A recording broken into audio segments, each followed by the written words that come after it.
And finally this lunchtime, the extraordinary sacrifice of the horses who served and died on the front line during World War I has been honoured today. The new National Memorial remembers the 1 million British animals which served in the bloody conflict a century ago.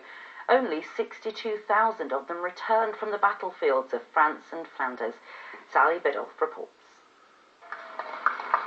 And that's it from me this lunchtime. I'll be back here with the ITV Evening News at 6:30, where Raggy Omar in Quebec will have an interview with the Prime Minister, getting her reaction to those comments by Boris Johnson and other issues. The news where you are follows the national weather, but from everybody here, enjoy your afternoon. Bye-bye.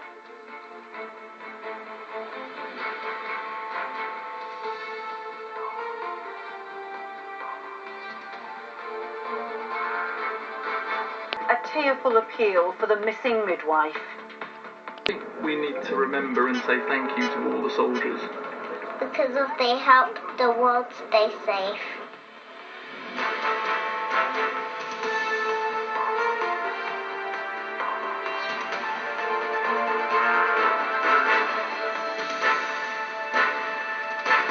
This is the ITV Lunchtime News with Ranvir Singh. Good afternoon.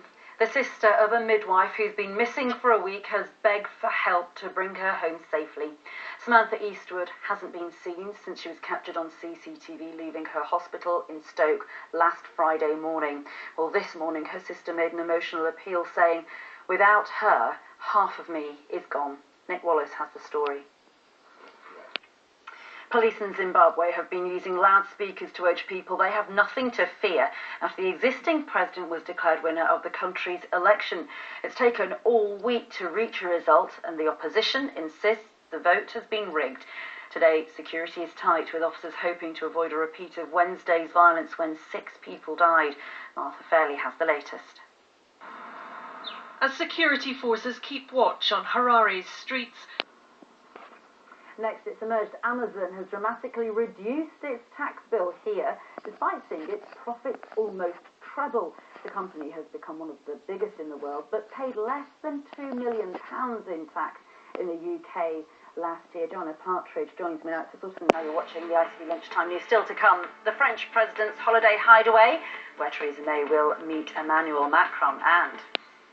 But first, as temperatures in Spain and Portugal approach record levels, the authorities are having to deal with outbreaks of wildfires. Forecasters say it should top 45 Celsius today. That's 113 Fahrenheit, and it could get even hotter. Well, our correspondent Emma Murphy is in Nerva in southern Spain. Rather you than... The boss of RBS has urged the government to give greater clarity on the UK's future relationship with the EU. Ross McEwen told ITV News that meeting with Emmanuel Macron will help towards that clarity that he was looking for. She's an offer there, so we can come. May will be hoping her holiday meeting with Emmanuel Macron will help towards that clarity that he was looking for. She's cut her summer break short for talks with the French president to discuss her latest plans for Brexit. They'll meet at his holiday residence in the south of France. Well, our political correspondent Libby Vina joins me now. Libby, what do you think that President Trump has been having his say over suggestions he kept the Queen waiting and overstayed his welcome during their meeting last month? He told a rally of supporters in Pennsylvania it was fake, disgusting news. Sangeeta Kandola reports. She seemingly waited in Windsor for President Trump. Leading to some media reports, the US president had broken royal protocol. Pennsylvania, he gave his version of it. Here was the story by the fake news. The president was Queen. Wrong. I was about being with my wife, and that's fine. The Queen, right? The meeting was in the right direction, inspecting the guard of honour behind the president. And then, of course, it was time for tea. Again. I guess the meeting was scheduled for 15 minutes, and it lasted for almost an hour. The president overstayed. So, and I overstayed. Folks, it was such a beautiful, beautiful visit and afternoon. And she liked our first actor, and I won't talk about conversation, because I'm only kidding. Whatever the truth about tea with the Queen was clearly a crowning moment for the president. Sangeeta Kandola. A terrible start to the third day of the first test against India at Edgbaston. The top finally, this lunchtime, how the Royal British Legion want us to say thank you to the First World War generation. It involves a giant sculpture, a tour of the country, and people's poignant messages, all brought together for posterity. Martin Stew has been hearing how. And that's it for this lunchtime. I'll be back with the ITV Evening News at 6:30. Hope to see you then. The news where you are follows the national weather. From everyone here, have a good afternoon.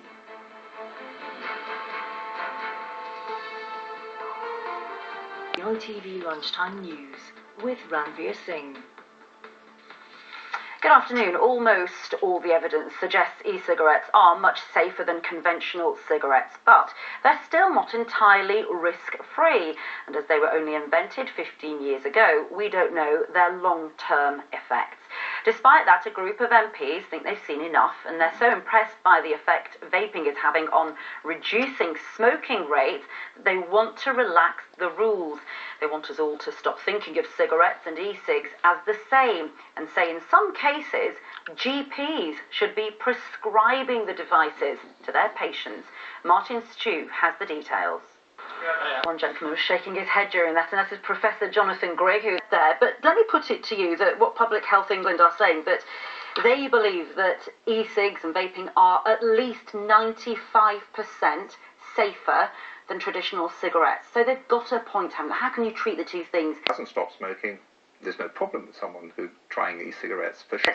Actually, it's unfair to treat e-cigarettes if they are, and you agree that they are safer, don't you? You're not.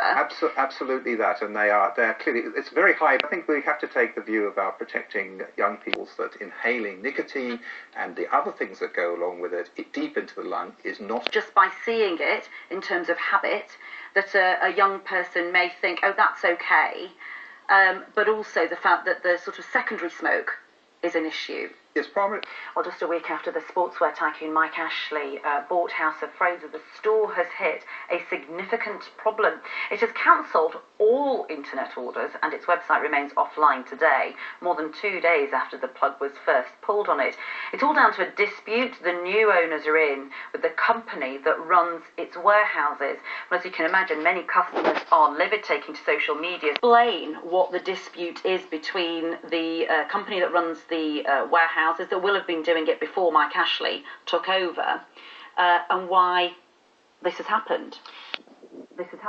And so the people at the warehouse, so what do, some of those people there, what do you do if you've ordered something a week ago, you've had nothing, how do you get still to come? Why did... But before that, more than 150 people have died following unprecedented flooding in the southern Indian state of Kerala. Rescue workers are trying to evacuate hundreds of people stranded on their rooftops after 8 days of heavy rains that triggered landslides and has resulted in homes and bridges collapsing. Juliet Bremner has the latest. I'm joined now by Ranvir Singh, who's the founder of Khalsa Aid, which is operating on the ground in Kerala. Ravi, just tell us what your volunteers are finding. I mean, we hear about flooding a lot in India, but this feels to be on a completely different scale. Hard. Thank you. In other news this lunchtime, a teenager who attempted to murder a Syrian refugee in a racially aggravated attack has been sentenced to more than 8 years in prison. Sean Gorman repeatedly stabbed Shabazz Ali. Accident. Heavy equipment is now being used to remove large sections of the bridge to expose the unsearched rubble beneath. 38 people are confirmed died in the tragedy so far. Now, ditching the bread, rice and potatoes to lose weight could reduce life expectancy by 4 years. A major new study says popular low-carb diets could have serious health risks. Researchers in America track people's diets over 25 years.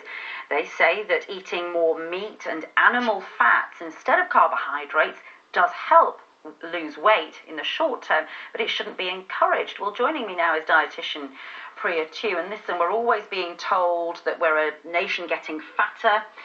People are always trying to do something about it. But turns out that getting rid of the carbs isn't good for you. Why? Well, this heard of It does work, doesn't it? I mean, you do lose weight. I know Yes. lots of people who have used it and continue to use it, and they feel better for it. In your view, having the right amount of carbs means, so breakfast, lunch, as people are having it now, you know, you have your toast in the morning, you might have it as carbs. Go for that diet if it suits you, and replace it with something that isn't meat-based. Is that what you're saying? It's so powerful, actually, because it's all about lose a stone in 4 weeks. You know, It seems to all be about... Finally, this lunchtime, Aretha Franklin's death has prompted an outpouring of love across the world. And today, her former husband said she was fighting all the way in her final days.